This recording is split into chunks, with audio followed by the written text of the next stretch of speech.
You find yourself walking down a dark and winding road.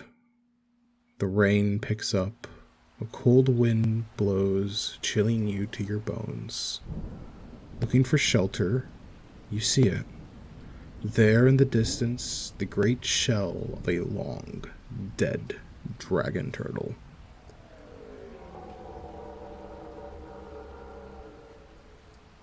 Hurrying your pace, you see the sign, and stepping in, the warmth and music begins to fill your ears. You've made it to the Drunken Dragon Turtle. Inside it is bustling, full of a menagerie of adventurers and villains. Behind the bar, the turtle bartender fills tankards and glasses at a lightning speed. From across the room, the house host, a halfling named Brandy, gives the nod to the elven bard.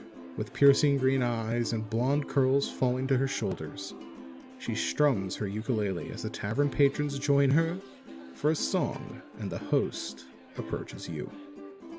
Hey, back up! Back up! Back up! Heathens! Hi! You there, adventurer.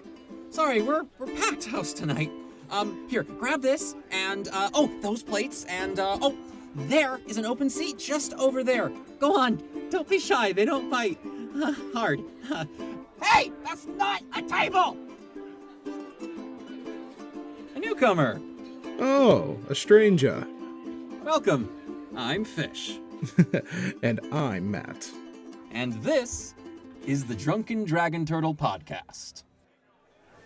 There once was a man named Yancey who traveled o'er the sea, searching for some golden brew to set the elves right free. But when the isle did start to crawl, he saw his dream set in. He threw the brew right o'er the side, and to home he did flee. Everyone! Fill your glass with the finest ale, we'll see if you dance. But if you drink the night away like me, the elves won't have a chance. The dragon turtle coupled up all the special brew. In fast pursuit, Yancey found a channel straight and true. The turtle, drunk off his ale, crashed into the isle, and spinning home to share his tale, Yancey flew. Fill your glass with the finest ale, and we'll see if you dance. But if you drink the night away like me, the elves won't have a chance. Our friend is a man named Yancey who traveled o'er the sea. Mr. Yancey turned his ship into a bar for you and me. If his tale be true, it's best that you keep a watchful eye, for the dragon turtle might just catch you if you drink a while.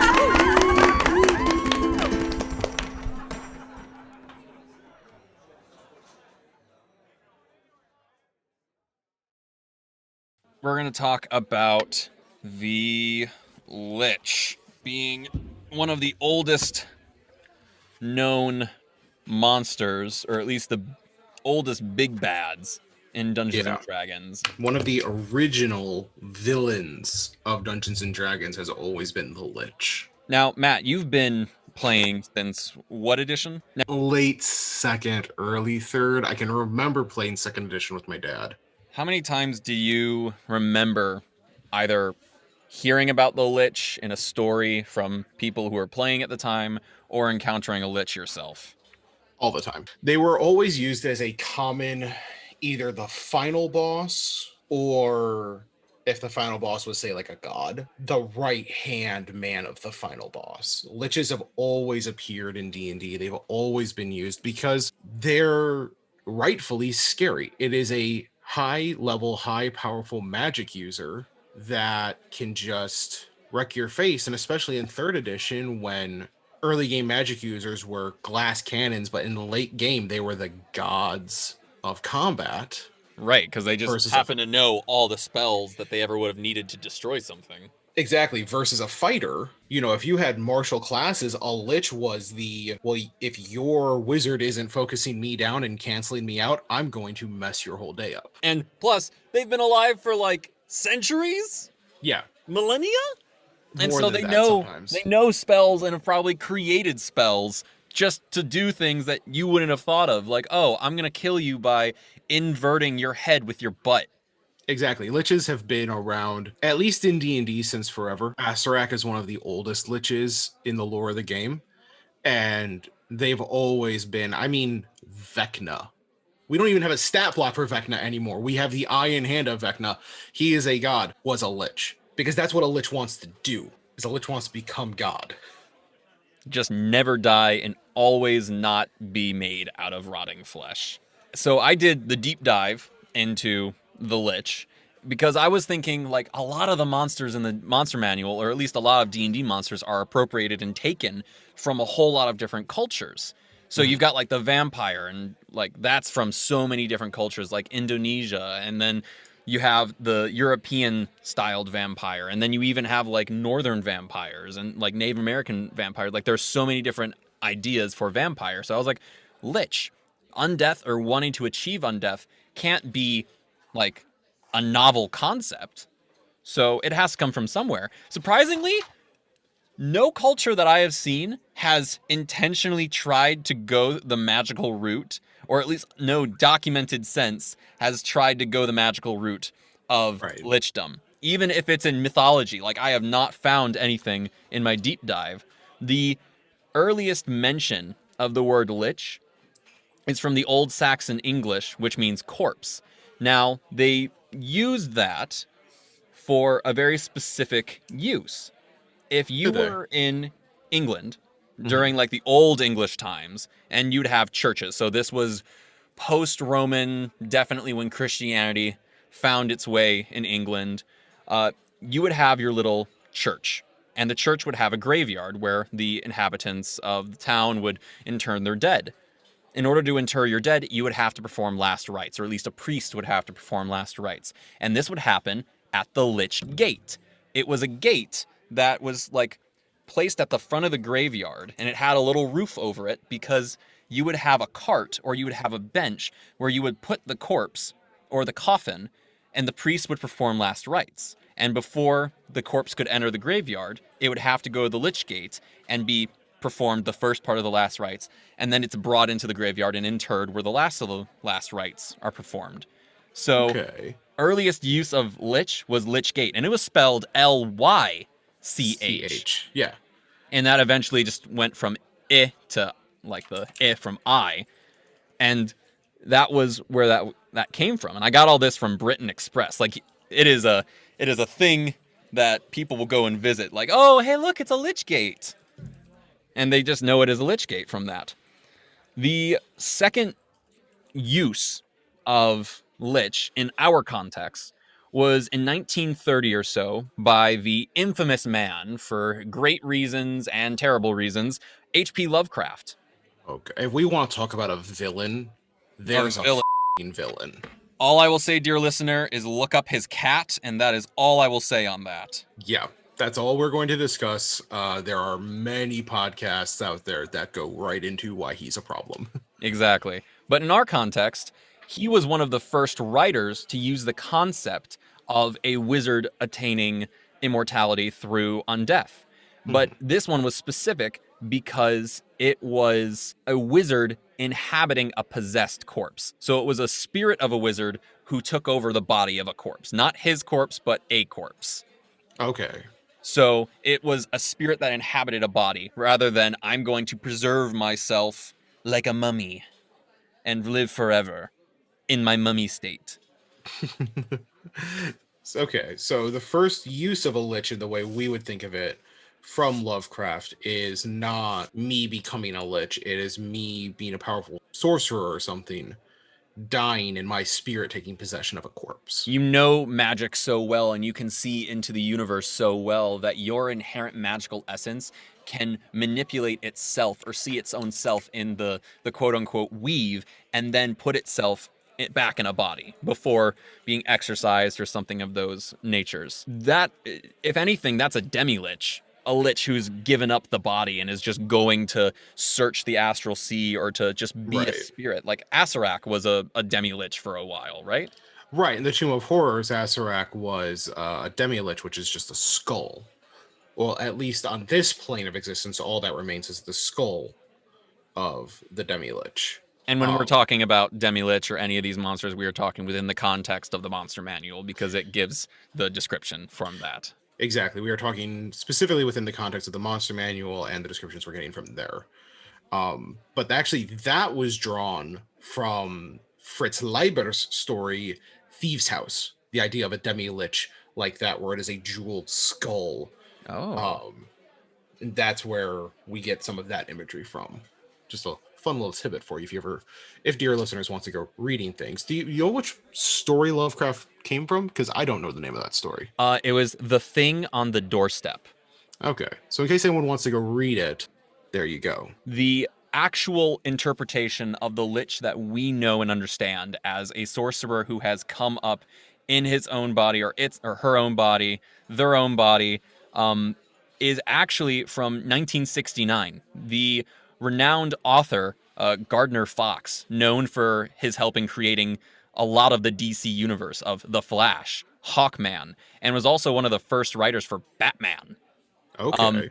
He published a collection of stories. He was a big pulp fiction writer and a big fantasy pulp fiction writer. He wrote Kothar, Barbarian Swordsman, and there are plenty of novels that he wrote and plenty of collections that he wrote. But the one in specific is in the beginning of Kothar's journey. He stumbles across, and this is in the story, The Sword of the Sorcerer. He stumbles across a lost tomb, which is home to a powerful lich. Now, there's no pretext to this. This is a being who exists because they are so magical that they have learned to preserve themselves in a state of undeath, retaining their intellect and continuing on, gathering magical items because they're obviously self-absorbed, trying to live for as long as they are. This lich was named, now, this is probably where the fun names came from, Afgorkon. Afgorkon, Afgorkon, or Afgorkin. Afgorkin, okay. The powerful lich Afgorkin, who had been sitting in wait for a hero because he wanted to slay a witch. And for some reason, this witch was causing an issue. So Kothar shows up, and the lich is like, hey, Kothar, I am a lich. Kothar's like, what that? I am obviously dead, but very powerful. I have a sword. I have this magical sword called Frostfire. It will help you slay this witch for me. If you slay the witch, I will let you keep Frostfire, this powerful magical sword, which will make you very tough to beat in battle. However, you must give up all other wealth to me in exchange for Frostfire. And Kothar's like, yeah, cool sword. I mean, he's called Kothar the Barbarian Swordsman. When offered like a badass sword, yes, take all of my other stuff. This is all that matters to me now. And they're like other books, I was going through summaries and it was like, Kothar's sword has been taken. And obviously that's Frostfire. Right. So it becomes a part of Kothar's story, all because a lich, not fighting him, made a deal with him to trade a weapon. So the first use of the Gygaxian, and I say Gygaxian because Gary Gygax actually took this from Fox, because in a forum post he made, he actually said that he was good friends with Gardner Fox and his wife. So he asked for permission and said, hey, can I use this lich in this book, which was the first D&D book he wrote. And so he took that and put it in there, and with permission. So that is the Gygaxian lich that we know of. And it wasn't even a combat. It wasn't an evil thing. It was a thing that had known how to make itself undead, which many people perpetuate to be evil because zombies and all of this undeath, and it's very unnatural. But it wasn't something he had to kill, which I found extremely interesting. Right. It shows another way you can use a lich. A lich isn't always evil. And we could go into this and we could do an entire episode on just the different schools of magic and how magic itself isn't evil. Exactly. But and a lich only uses some parts of it.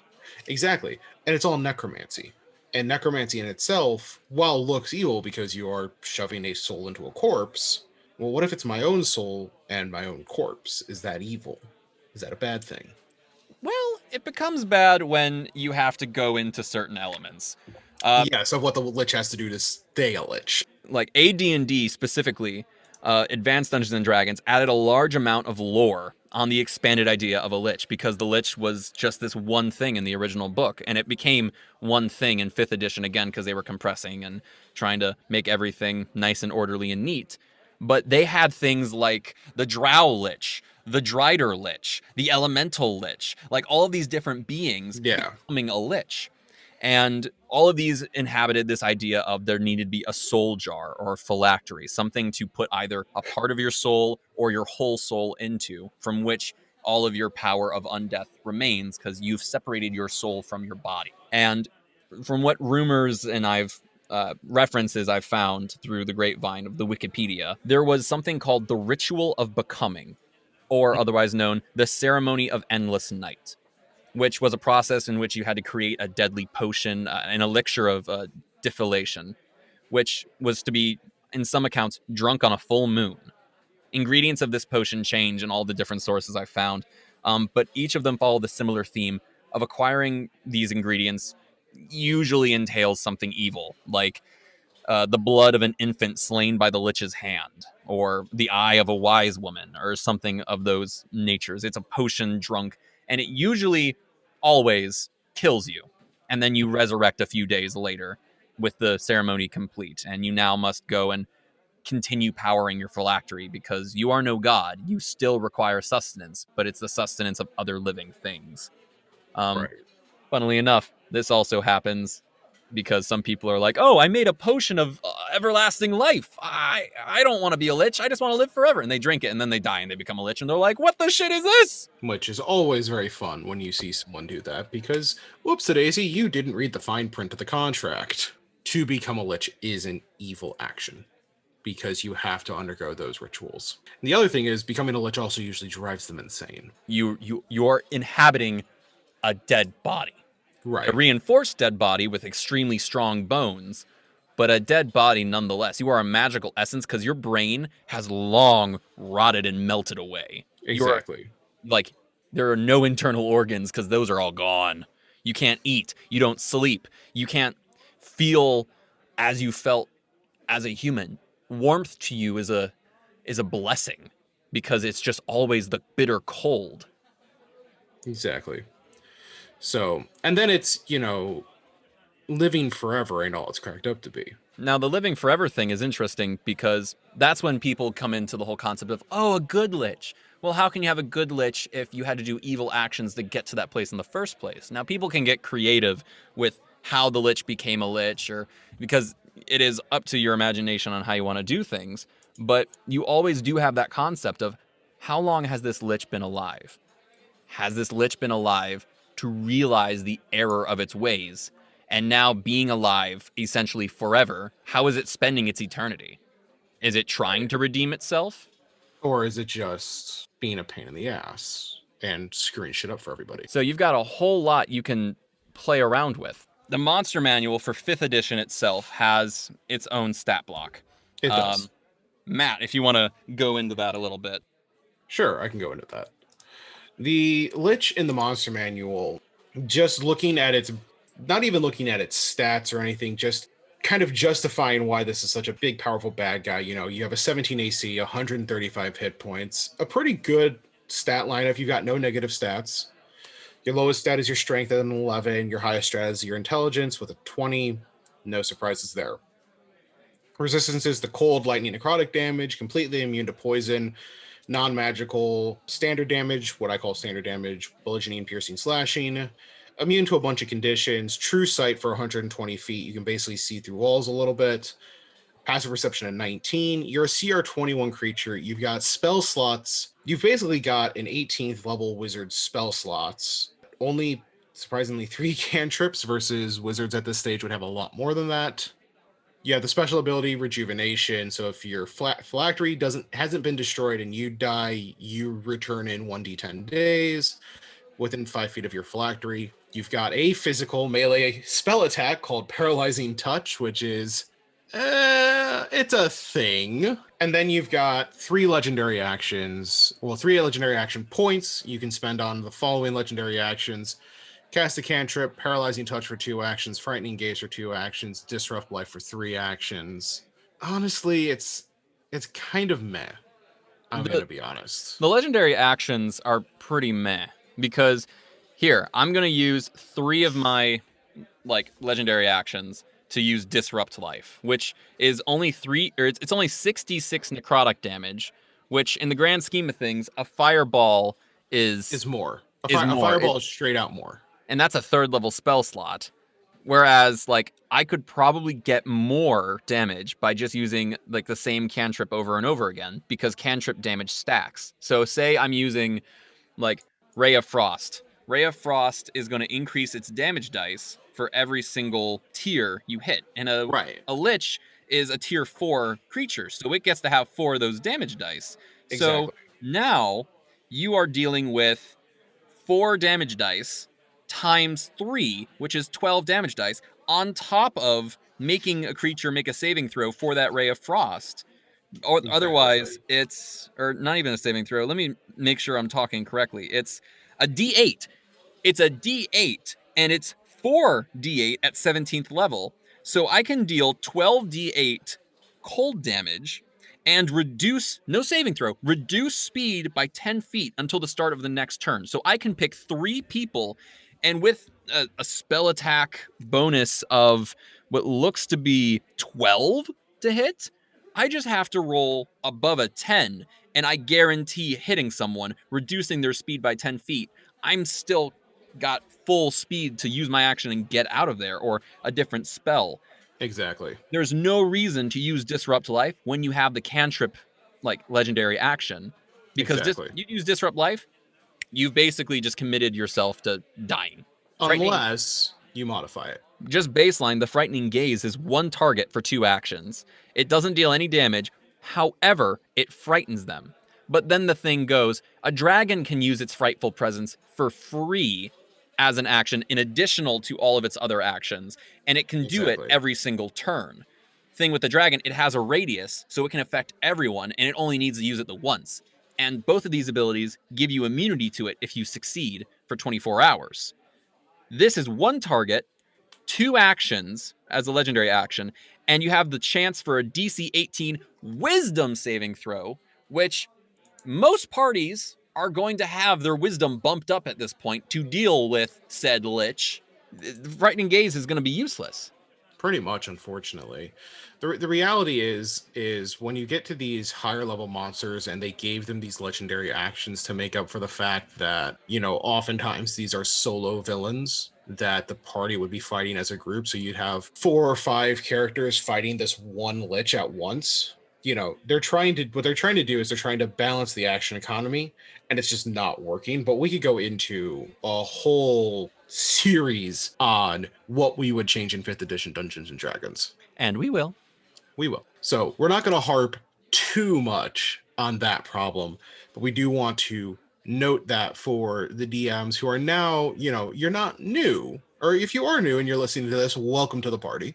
Exactly. Thank you for joining.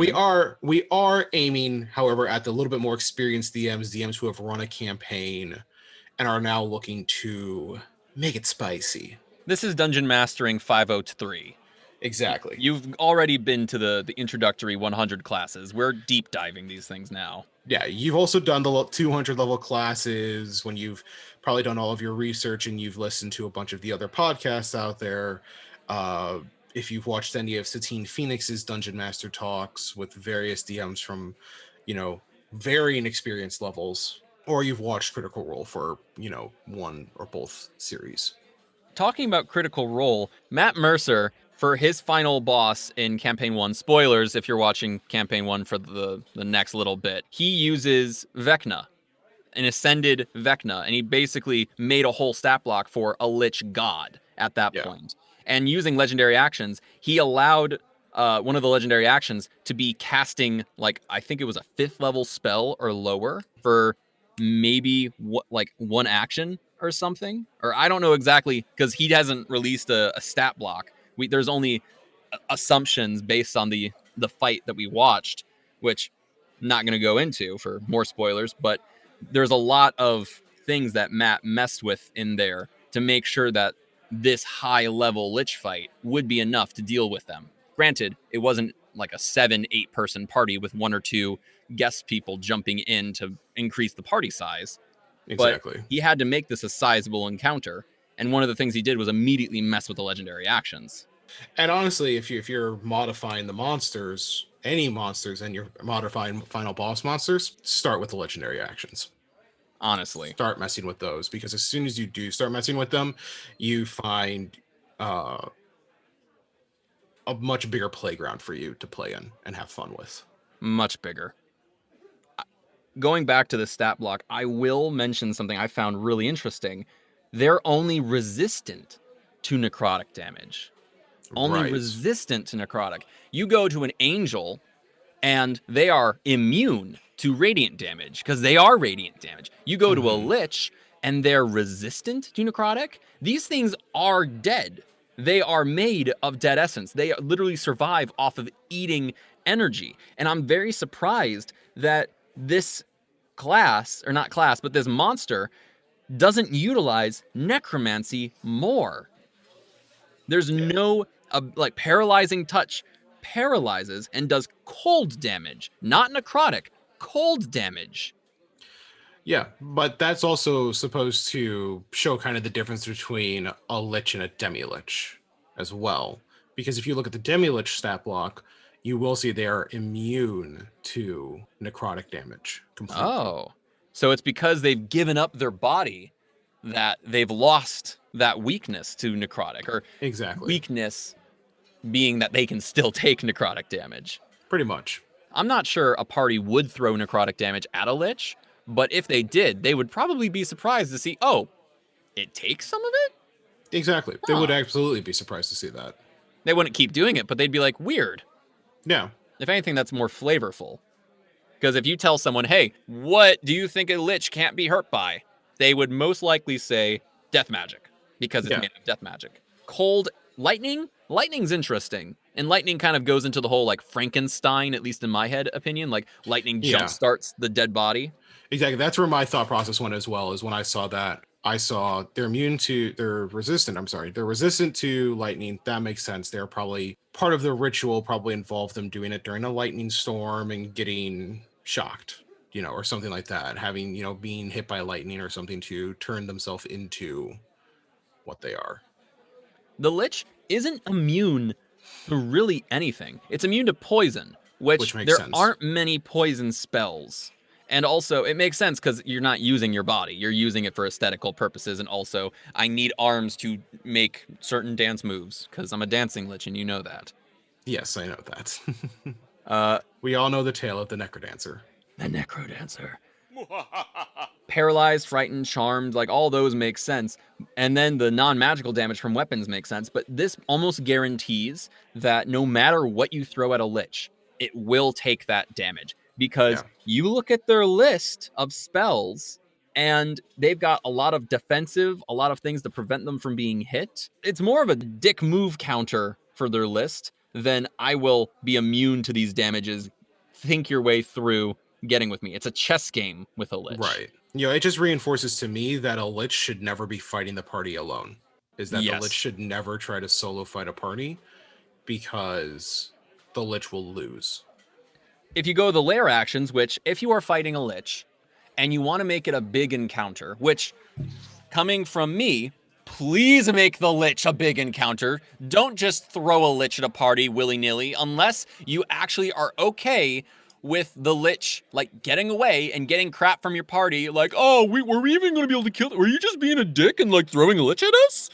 I've heard too many stories of people throwing a Lich at level 1 parties. It is insane. Don't throw a Lich at level 1 parties. If you want to show a Lich in front of a level 1 party, that's fine. How you do that is you have the level 1 party be friends with a level like 15, 16 character. The Lich walks by, the character goes, oh, that's a Lich, be careful, and is visibly afraid of him, or her, or them. And if you really want to scare the party, have the Lich devastate that NPC and say, that was a level 16 fighter with magic weapons and armor that just got punted across the bar room by a Lich. Simply by flicking its finger and using telekinesis. Or you could go with the original creation and just have Afgorkin show up and be like, I have a sword. Go kill a Lich, or go kill a witch. That is not a Lich. Go kill the rhyme, because there can only be one itch in this land. And it is me, because I am the sassiest additional rhyme. Oh, yeah. Yeah. You meet a Lich early on, you know for a fact that Lich is going to be a major component of the story. And if it isn't, please rectify that, because taking a high-level thing like that needs to be an occasion. It needs to have weight to it. So if you're going to throw a Lich in there, don't have it just be like throw away, unless you plan on bringing it back later or you plan on making it a bigger part. If you're just like, Exactly. there's a Lich in the tavern, okay, you're never going to see one of those again ever in this campaign. Maybe in campaign 2, but never again in this one. It's Right. just it's a wasted opportunity. And it's a wasted opportunity to use a Lich if it's not in its lair for a boss fight. Its lair actions, it's one of 3, and it can use one of these on initiative count 20, because we all know at this point, lair actions, you're in course 500. You can either have the Lich roll a d8 and regain a spell slot of that level or lower. If it has not spent, or if it has no spell slots spent of that level or lower, nothing happens. That second part kind of sucks, but a d8 regaining a spell slot of that level. You have a 1 in 8 chance of regaining an 8th level spell. Granted, the listed spells for the Lich at level 8, or at 8th level, I should say, not overwhelmingly like amazing, but if you fudge around with that, you could do that. There is no chance of getting that 9th level spell slot back, because you get 1 use of that 9th level, and how you use it is up to you. And the one listed is power word kill. So you get 1 time, just instantly kill someone, which, as a dungeon master and as a player, it's kind of a dick move, because they are dead. Full on dead, not at 0 hit points. Healing won't work. You need to go over there and use a high level spell, maybe a crystal or a diamond, something, immediately res them. They're at 1 hit point now. They can go back to 0 hit points if another spell happens. Say a cantrip is pointed right back at them at the end of the cleric's turn as a legendary action. This guarantees that you can pick one person at the table and say, hey, I love you, but I don't want you to experience this boss fight. I want you to sit there and watch as everyone else experiences this boss fight without you. I have never liked power word kill in the way that people use it, and I have never liked that it's a 9th level spell slot, because it feels wrong, if that makes any sense. It feels wrong because it's, and we can go into that whole thing too. Like, I've got lots of problems with power word kill, but that can be an entirely separate discussion. We can talk a little bit about it, because it is the quote unquote pinnacle of the 5th edition Lich. Like, if you are running a Lich at 5th edition, you are immediately going to look at what's the most powerful thing this thing can do. Oh, it can instantly kill someone. They have 100 or less hit points. And that's my problem. Is that how often... Because think about it, you're going to want to throw that 9th level spell slot out the gate. You don't want to hold it in your pocket, because the longer you hold it in your pocket, the more and more chance there is of your party stopping it. So oftentimes you use your 9th level spell slot as the boss knows you're coming, and they ambush you with it. Because if you wait longer into the fight, okay, he hasn't used his 9th level spell slot yet, so the wizard, the sorcerer, the bard, or whomever has counter spell is just going to hold on to that counter spell until you throw the 9th level, and I'm going to throw my counter spell at you. And at as that long point, as I'm within range. And at that point, you're then going to have to use Counterspell as the Lich against that, and you're going to have to roll for that. So your 9th level could be just invalidated immediately, which, good on the players for playing smart, but also that just threw away the pinnacle of the Lich, and you are now forced to play on the defensive, because the rest of the spell list is purely defensive. For the most part, yeah. And then you've got, okay, and then another killer part of power word kill is, okay, well, I'll just stay out of range of the counterspell. Power word kill only has a 60-foot range. Only a 60-foot range? Sorcerers can throw counterspell at 120 feet. And the Lich isn't a sorcerer. Exactly. So the normal counterspell is 60 feet. So if a sorcerer is coming in and does their whole sorcery hoobie-jeebie, my granddaddy slept with some other creature or some magical being and now I have it in my blood, they can do that, and the Lich is just useless. You have basically neutered this top-tier creature. Yeah, no, it's insane, and it's such a waste and such a pain in the ass to have to try and deal with. Also, Death Ward. What level is Death Ward? 5th level, if that. A 9th level spell now is canceled out by a 5th level spell with no roll, no anything. Because Death Ward prevents you from being instantly killed. That is its whole shtick. Prevents you from being instantly killed, whether you are at like 5 hit points and you were like blown up with like a huge ass fireball and you were reduced so much you don't die, or you are at 1 hit point, you go to 0 and then you come back at like 1 hit point. Like, it is preventative of you falling unconscious or dying. Am I getting that correct? Yeah, no, it's exactly correct. It's such a good spell to have in your pocket, but such a pain to have to try to deal with. You know, especially if you're a DM. If you know you're going up against liches, you know, death ward everybody. Death ward everybody. Everyone walks in there. We're all going to use like an Ioun Stone with a counter spell in there, because you have a chance with a 3rd level counter spell to counter a 9th level spell. You have a chance to do that. Yeah. You mentioned something before we started recording about how the Lich just knows all of the spells. Yeah, so that's the thing, is I've always considered liches, they don't just have, you know, if you look at the spell list and you look at what the Lich says and what it says in the book, is it says the Lich has the following wizard spells prepared, but that doesn't say that these are the only wizard spells the Lich knows. Just Liches have been alive for hundreds of years. Possibly thousands. Exactly. So why wouldn't the Lich have known all of the spells? And then, knowing they're going into a fight, prepared a bunch of the different spells and changed what spells they have. So you could swap out Power Word Kill with Meteor Swarm, or you could swap out Power Word Kill with any other 9th level spell. Well, now that we've circled back successfully to the lair actions, because we've only gone through one of them, we're very passionate about when we talk about D&D, if you can't tell. The second lair action, the Lich targets one creature it can see within 30 feet of it.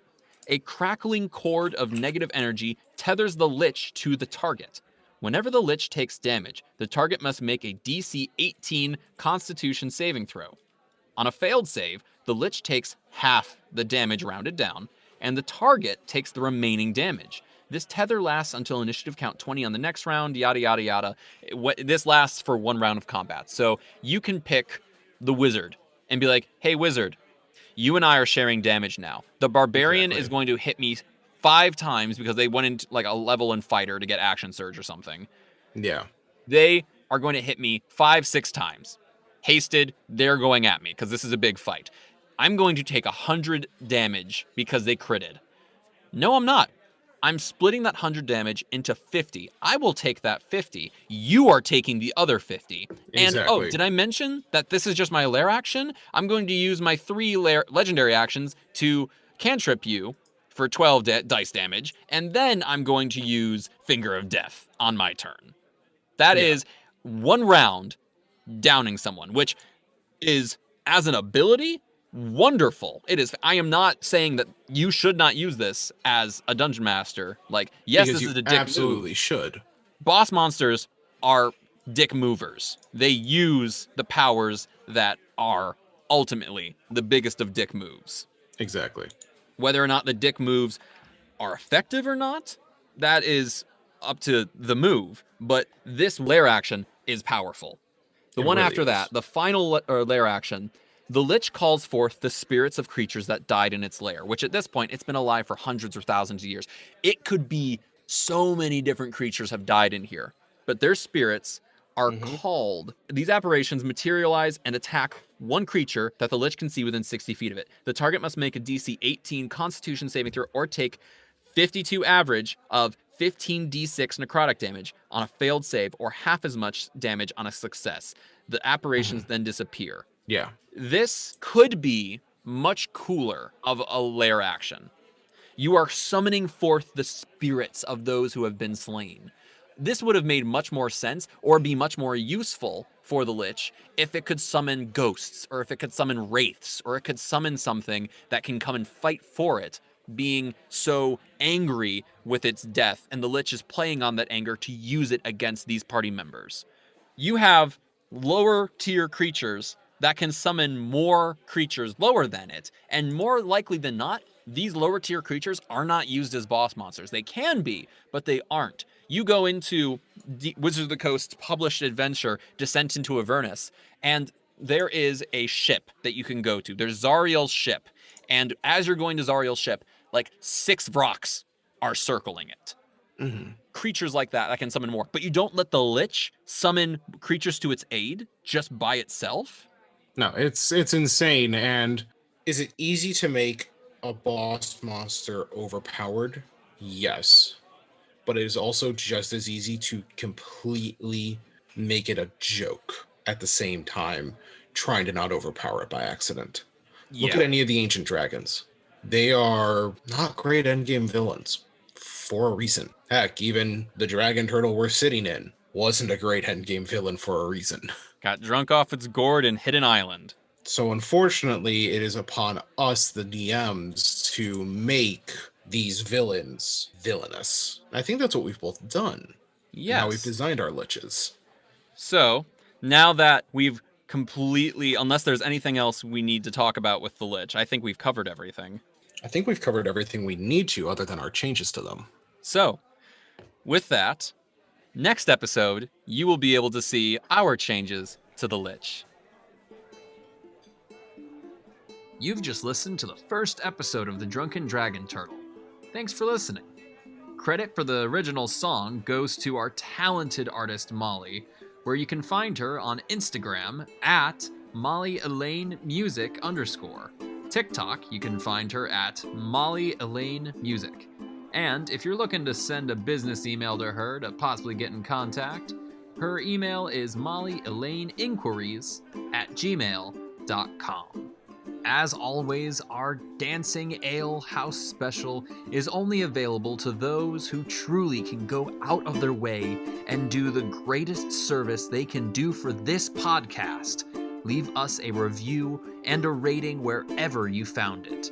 This greatly helps us find other listeners who would love it just as much as you did. And remember, you are always welcome at the Drunken Dragon Turtle.